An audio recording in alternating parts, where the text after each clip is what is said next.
Supposed to be, look, OJ was groundbreaking from what he did. It didn't look like what Muhammad Ali was doing. It didn't look like what Jim Brown was doing.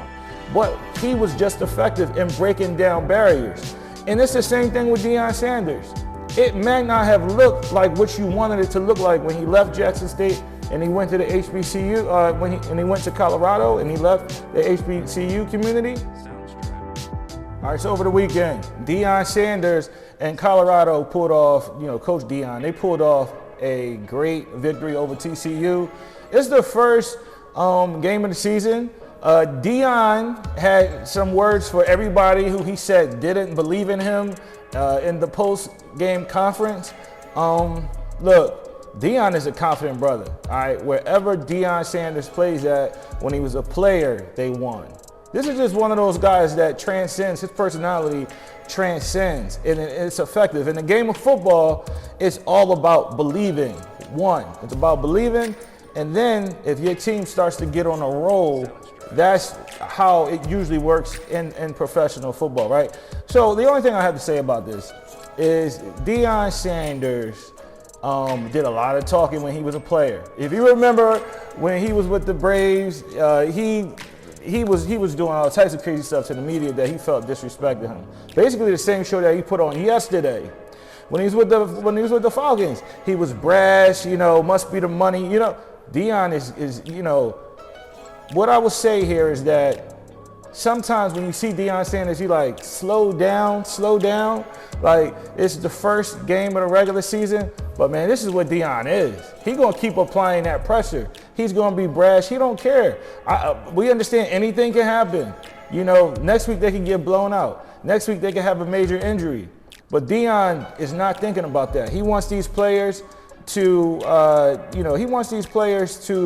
to believe in themselves and go out there and get these victories. Now, with that said, what this is doing for the HBCUs, he got a lot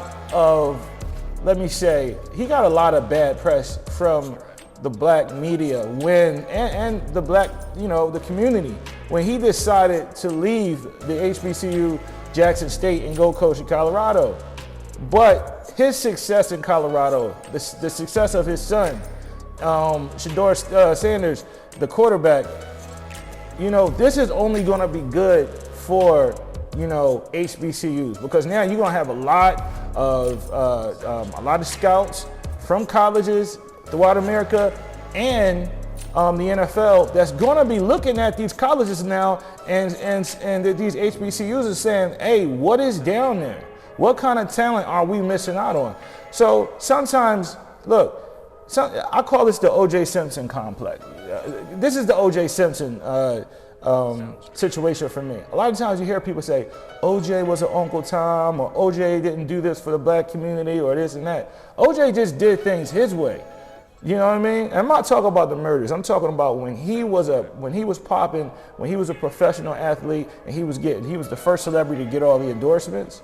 He was the first celebrity to do a lot of things, trust me, out of the black community. And a lot of people said, OJ, why, you ain't supposed to be. Look, OJ was groundbreaking from what he did. It didn't look like what Muhammad Ali was doing. It didn't look like what Jim Brown was doing. But he was just effective in breaking down barriers. And it's the same thing with Deion Sanders. It may not have looked like what you wanted it to look like when he left Jackson State and he went to the HBCU, and he went to Colorado and he left the HBCU community, but it's just as effective. He's breaking grounds, you know what I mean? So I applaud him on his week win victory. It was an amazing victory, and let's see what he does going forward, in the future. That's all I can say. That's all I pretty much got to say right now. That's my opinion. All right, let me see what yours is. Let me know. Out till next time.